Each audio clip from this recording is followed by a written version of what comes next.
മത്സരം നടക്കുന്നു. അതിലൊക്കെ ഏറ്റവും ഇൻട്രസ്റ്റിംഗ് ആയിട്ടുള്ള കാര്യം വനിതാ വാർഡാണ് എന്നുള്ളതാണ്. എന്റെ പുറകിൽ ഇങ്ങനെ വനിതകളുടെ ഒരു വലിയ നിര. പക്ഷെ പുരുഷന്മാരെ തള്ളുന്നില്ല കേട്ടോ. ഇവിടുത്തെ കൌൺസിലർ പുരുഷനാണ്. BJP ഭരിച്ചുകൊണ്ടിരിക്കുന്ന വാർഡാണ്.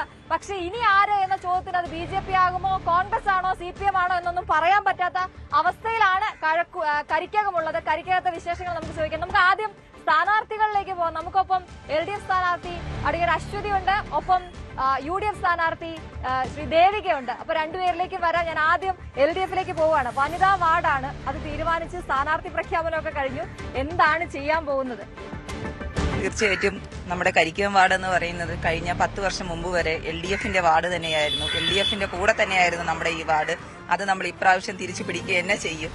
നമ്മുടെ ഈ വാർഡിന്റെ പാരമ്പര്യം നമ്മൾ നിലനിർത്തുക തന്നെ ചെയ്യും. ജനങ്ങളുടെ വിശ്വാസവും ഞങ്ങളുടെ ഒപ്പം കാണുമെന്ന് തന്നെയാണ് പറയാനുള്ളത്. പ്രതീക്ഷിക്കുന്നത് എന്താണെങ്കിലും മനസ്സിലൊരു ഊഹം ഉണ്ടാവുമല്ലോ. എന്തൊക്കെ കാര്യങ്ങളാണ് ജനങ്ങളോട് പറയുന്നത്? എല്ലാ തവണയും ആളുകളോട് പറയുന്ന കാര്യങ്ങൾക്ക് അപ്പുറത്തേക്ക് കരിക്കകത്തിന് ഏറ്റവും ആവശ്യം എന്ന് വിചാരിക്കുന്നത് എന്താണ്? കരിക്കകത്തിന്റെ ഏറ്റവും വലിയ പ്രശ്നം എന്ന് പറയുന്നത് ഇവിടുത്തെ വെള്ളപ്പൊക്കം തന്നെയാണ്. കഴിഞ്ഞ മഴയൊക്കെ കാലത്ത് നമ്മൾ കണ്ടത് തന്നെയാണ്. കരിക്കകത്ത് ഈ പാർവതി പുത്തനാറും അതുപോലെ നിറഞ്ഞ് ഇവിടെ വലിയൊരു വെള്ളക്കെട്ട് തന്നെ ഉണ്ടായിരുന്നത്. അപ്പൊ അതിന് ഏറ്റവും വലിയ ഉടനെ തന്നെ നമ്മളൊരു പരിഹാരം കാണും. നമ്മുടെ MLA തീർച്ചയായിട്ടും നമുക്കറിയാം. നമ്മുടെ MLA നമ്മുടെ ഈ വാർഡിൽ തന്നെ താമസിക്കുന്ന ആളാണ്. നമ്മുടെ MLAയുടെ ഒരുപാട് വികസനം നമ്മുടെ ഈ വാർഡിലുണ്ട്.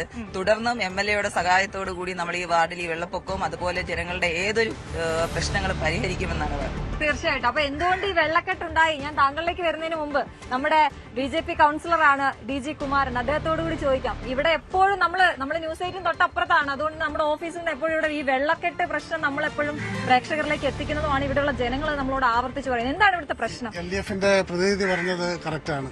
കാരണം കഴിഞ്ഞ കുറെ നാള് LDF ആണ് ഇവിടെ ഭരിച്ചത്. കാരണം കഴിഞ്ഞ 10 വർഷമായിട്ട് BJP ഇവിടെ പ്രതിദാനം ചെയ്യുന്നു. ഇപ്പം ഈ കഴിഞ്ഞ 5 വർഷം തന്നെ എടുത്തു നോക്കിയാൽ ഏകദേശം 12 കോടി രൂപയോളം മരാമത്ത് വർക്കുകൾ നടന്നു. അപ്പൊ അതിൽ ഏകദേശം 80% ഈ വെള്ളക്കെട്ടിന് ശാശ്വത പരിഹാരം കാണുവാൻ വേണ്ടി മാത്രമാണ്. അപ്പൊ അതാണ് പ്രധാന കാരണം. ശാശ്വത പരിഹാരം പക്ഷെ ആയിട്ടില്ല, ഇപ്പോഴും പൂർണ്ണമായും കഴിഞ്ഞിട്ടില്ല. എന്താണ് അതിനൊരു തടസ്സം എന്ന് പറയുന്നത്? ഈ വരുന്നവർക്ക്, ഇനി വരുന്നവർക്ക് അത് ആരായാലും അത് നമുക്ക് ഏതൊരു നഗരസഭയിൽ നിന്നായാലും സർക്കാരിൽ നിന്നായാലും ഒരു ഫണ്ട് കിട്ടുന്നതിനുള്ള ലിമിറ്റുണ്ട്. ആ ലിമിറ്റിൽ നിന്നുകൊണ്ട് മാക്സിമം പൂർത്തീകരിച്ചു വരുന്നു. എങ്കിലും ഇപ്പൊ എവിടെ എത്തി നിൽക്കുന്നു? നമുക്ക് ഇനി എത്ര തുക വേണം ഏകദേശം അത് നടപ്പിലാക്കാൻ? അതായത് നമ്മുടെ ഈ കരിക്കം വാർഡെന്ന് പറയുന്നത് താരതമ്യേന താഴ്ന്ന പ്രദേശമാണ്, ചതുപ്പ് സ്ഥലങ്ങളാണ്. അതിലെല്ലാം പല ആൾക്കാരും വീടുകൾ വെച്ച് വെള്ളം പാർവതി പുത്തനാറിലോട്ട് പോകാൻ പറ്റാത്തൊരവസ്ഥയാണ്. അപ്പം ഒരു പ്രദേശം ഉണ്ടെങ്കിൽ അവിടെ ഒരു 5 പേര് വന്ന് വീട് വയ്ക്കും, അവിടെ വെള്ളക്കെട്ടാവും, വീണ്ടും ഫണ്ട് ഉപയോഗിക്കും. അപ്പം ഒരു നിശ്ചിത തുകയിൽ തീരുമെന്ന് പറയുവാൻ സാധിക്കില്ല. അപ്പൊ എത്ര തുക നമുക്ക് കൃത്യം പറയാൻ പറ്റില്ല. പക്ഷെ ഇനിയുള്ളവരും അതിനുവേണ്ടി ശ്രമിച്ചുകൊണ്ടിരിക്കുമെന്നുള്ളതാണ്. അപ്പൊ ആരാണ് ഇനി ജയിക്കുന്നതെന്ന് അറിയില്ല. എങ്കിലും നമുക്ക് ശ്രീ ദേവിയിലേക്ക് കൂടി പോവാം. UDFന്റെ സ്ഥാനാർത്ഥിയാണ്. ആദ്യം തന്നെ അഭിനന്ദനങ്ങൾ, ഒപ്പം ഓൾ ദ ബെസ്റ്റ്. എന്താണ് ജനങ്ങളോട് പറയാനുള്ളത്? എന്തിനാണ് മുൻഗണന കൊടുക്കുന്നത്? കഴിഞ്ഞ പല വർഷങ്ങളായി നമുക്കിതുവരെ കരിക്കം വാർഡ് ഭരിക്കാനുള്ള ഭാഗ്യം ഉണ്ടായിട്ടില്ല. സോ എന്നിൽ കൂടെ അത് കഴിയുമെന്ന് ഞാൻ പ്രതീക്ഷിക്കുന്നു. BJP ഭരിച്ചു, LDF ഭരിച്ചു, പക്ഷെ ഇവിടെ പൂർത്തീകരിക്കാത്ത ഒരുപാട് കാര്യങ്ങളുണ്ട്. 2000 കടകംപള്ളി പഞ്ചായത്ത് ഏറ്റെടുക്കുമ്പോൾ ഡ്രെയിനേജ് സിസ്റ്റം വരുമെന്ന് പറഞ്ഞു. എനിക്ക് തന്നെ ഇപ്പൊ 24 വയസ്സുണ്ട്. 25 വർഷമായിട്ടും ഇവിടെ ഒരു പ്രോപ്പർ ആയിട്ടുള്ള ഡ്രെയിനേജ് സിസ്റ്റം ഇല്ല. അപ്പോ അത് മാത്രമല്ല, ഈ NH ഹൈവേയുടെ അവിടെ ഒരു പ്രോപ്പർ ആയിട്ടുള്ള സിഗ്നൽ ഇല്ല, റെയിൽവേ ക്രോസിന് പ്രോപ്പർ ആയിട്ടതില്ല. LDF ഭരിച്ചു, BJP ഭരിച്ചു, ഇതൊന്നും നമ്മളിവിടെ കണ്ടില്ല. സോ UDF വന്നാൽ എന്നാൽ കഴിയുന്ന എല്ലാ കാര്യങ്ങളും ഞാനിവിടെ കൊടുക്കുമെന്ന് പറയുകയാണ് എന്റെ നാട്ടുകാരോട്. ഏറ്റവും പ്രധാനപ്പെട്ട ചർച്ച എപ്പോഴും വരുന്നത് ഈ റോഡ്, അതുപോലെ ഈ പറഞ്ഞ ഡ്രെയിനേജ് സംവിധാനം, വെള്ളം, കുടിവെള്ളം ഒക്കെയാണല്ലോ. അപ്പൊ നമുക്ക് ബാക്കിയുള്ളവരോട് കൂടി ഒന്ന് ചോദിക്കാം. സ്ഥാനാർത്ഥികളിലേക്ക് ഞാൻ വരുന്നുണ്ട്. എന്തൊക്കെ ചെയ്യുന്നു എന്ന് നമുക്ക് സ്ഥാനാർത്ഥി എന്താണ് ചെയ്യുന്നത്? ദേവിക, ഞാൻ ഇൻസ്ട്രുമെന്റേഷൻ എഞ്ചിനീയറിംഗ് കഴിഞ്ഞു, ദുബായിൽ വർക്കിംഗ് ആയിരുന്നു, കറന്റ് നാട്ടിലാണ്. തദ്ദേശ തെരഞ്ഞെടുപ്പിൽ ഇത്തരത്തിൽ ഒരുപാട് ചെറിയ കുട്ടികൾ രംഗത്തേക്ക് വരുന്നു എന്നുള്ള സന്തോഷമല്ലേ സാറേ? പുതിയ തലമുറ വരട്ടെ. പേരും കൂടി പറഞ്ഞു. എന്റെ പേര് സുബിൻ. പുതിയ തലമുറ വരട്ടെ. സ്ത്രീകൾ വരുമ്പോ വലിയ സന്തോഷം. സ്ത്രീകൾ വരുമ്പോ സ്ത്രീകൾക്ക് നല്ല പ്രാതിനിധ്യം കൊടുക്കല്ലേ എല്ലാ ഗവൺമെന്റും. LDF ആയാലും UDF ആയാലും നല്ല പ്രാതിനിധ്യം സ്ത്രീ ജനങ്ങളെ കൊടുക്കല്ലേ. അവര് വരട്ടെ, അവരെ കഴിവ് നമുക്ക് കാണണം. കണ്ടോ, വെല്ലുവിളിയാണ് തോന്നുന്നത്. ചെറിയ രീതിയിലാണെങ്കിൽ ഒരു വെല്ലുവിളിയായിട്ട് എനിക്കൊരു അങ്ങനെ തോന്നി. കാണണം ഞങ്ങൾക്കൊന്നെന്ന് പറഞ്ഞു. എന്താ ചെയ്യുന്നത് അശ്വതി?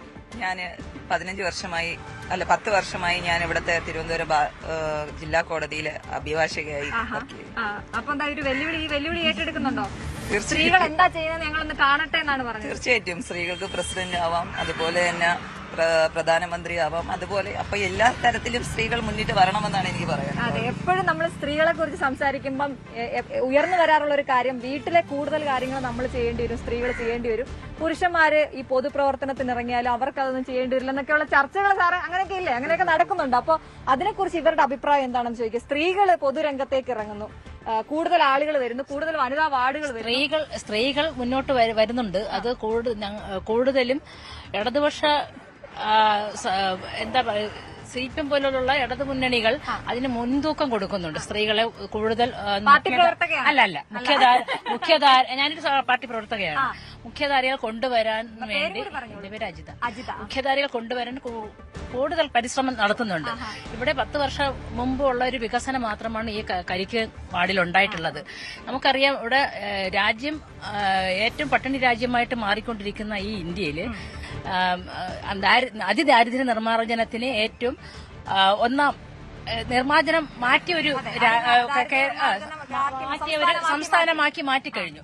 അതിന് കൂടുതൽ അതോടൊപ്പം നിന്നുകൊണ്ട് നമ്മുടെ തിരുവനന്തപുരം നഗരസഭ ഏറ്റവും മുന്നണി പോരാളിയായിട്ട് നിന്ന് തന്നെ അതിന്റെ പ്രവർത്തനം ഏറ്റെടുത്ത ഒരു തിരുവനന്തപുരം കോർപ്പറേഷനാണ്. അതോടൊപ്പം തന്നെ മാലിന്യ നിർമ്മാർജ്ജനം ഇതിനൊക്കെ വളരെയധികം പ്രാമുഖ്യം കൊടുത്തുകൊണ്ട് നമ്മുടെ ആര്യരാജ ഒരു വനിതയാണ്. ആ ഒരു നേതൃത്വത്തിൽ വളരെയധികം ഒരു മുന്നോട്ടുള്ളൊരു യാത്രയാണ് നടത്തിയത്. തീർച്ചയായിട്ടും അതിനൊന്നും നമുക്ക് ഒരു എന്താണ് എതിർപ്പുമില്ല. പക്ഷെ ചോദ്യം എന്താണെന്ന് വെച്ചാല്, നമ്മള് വീട്ടിലിപ്പോ ഒരു ദിവസം ഭർത്താവും ഭാര്യയും ഉണ്ട്, ഭാര്യ പൊതുരംഗത്ത് പ്രവർത്തിക്കുകയാണെങ്കിൽ ഭർത്താവ് വീട്ടിലെ കാര്യങ്ങളൊക്കെ നോക്കുന്ന ഒരു സമീപനമാണ് എന്റെ വീട്ടിലുള്ള കൊടുക്കണം അതിന് കേട്ടോ. നമ്മളൊന്ന് കൈയടിക്കണം, എല്ലാവരുടെ വീട്ടിലും എല്ലാ സപ്പോർട്ടും ചെയ്യുന്നുണ്ട്. ഇന്ന് എനിക്ക് വയലപ്പള്ളിയിൽ ഒരു തന്റെ ഇടം എന്നൊരു വിഷയം ആസ്പദമാക്കിയുള്ള ഒരു അവിടെ ഒരു സെമിനാറുകൾ ഉൾപ്പെടെ തന്റേതായ ഇടം കണ്ടെത്തിയ തന്റേതായ ഇടം കണ്ടെത്തിയത് അതിനെക്കുറിച്ചുള്ള വളരെ അർത്ഥവത്തായ സെമിനാറുകളായിരുന്നു. അപ്പൊ അവിടെ പങ്കെടുക്കാൻ എന്റെ ഹസ്ബൻഡാണ് എന്നെ മുന്നോട്ട് പോണം എന്ന് പ്രചോദനം നൽകിയത്. അപ്പൊ അങ്ങനെ സ്ത്രീകൾ ഇവിടെ ഞങ്ങളുടെ പ്രസ്ഥാനം എന്ന് പറയുന്നത് സ്ത്രീകൾക്ക് ഏറ്റവും കൂടുതൽ മുൻഗണന നൽകുകയും ഏറ്റവും കൂടുതൽ പ്രവർത്തന മേഖലയിൽ കൊണ്ടുവരാൻ ശ്രമിക്കുന്ന ഒരു പ്രസ്ഥാനമാണ്. അപ്പൊ അതുപോലെ തന്നെ നമ്മുടെ ഈ 10 വർഷക്കാലം ഒരു പരാമർശം നടത്തിയായിരുന്നു. 10 വർഷത്തിന് മുമ്പ് വരെ ഇവിടെ വികസനം അതേ വന്നിട്ടുള്ളൂ. പക്ഷേ നോട്ട് ദ പോയിന്റ്, ഞാൻ അങ്ങോട്ട് വരുന്നുണ്ട്. അതോടൊപ്പം നമ്മുടെ MLA നമ്മുടെ സ്ഥലവാസി ആയതുകൊണ്ട് അദ്ദേഹത്തിന്റെ വളരെ പരിശ്രമത്തിന്റെ ഫലമായിട്ടുള്ള ഒരു കരിക്കം വാർഡിൽ നടന്ന വികസനം മാത്രമാണ് നടന്നിട്ടുള്ളത്. ശരി, കരിക്കം വാർഡിനെ സംബന്ധിച്ച് കൂടുതൽ അറിയാത്തവർക്ക്, നമ്മുടെ തിരുവനന്തപുരം സ്വദേശികളല്ലാത്ത പ്രേക്ഷകർ കണ്ടുകൊണ്ടിരിക്കുകയാണ് തത്സമയം. നമ്മുടെ ലുലു മോള് തൊട്ടടുത്താണ് അല്ലെ, ലുലു മോള് തൊട്ടടുത്താണ്, എയർപോർട്ട് തൊട്ടടുത്താണ്. അതിനിടയ്ക്കുള്ള ഒരു പ്രദേശം, നഗരപ്രദേശമാണ് കരിക്കകം എന്ന് പറയുന്നത്. ഇവിടെ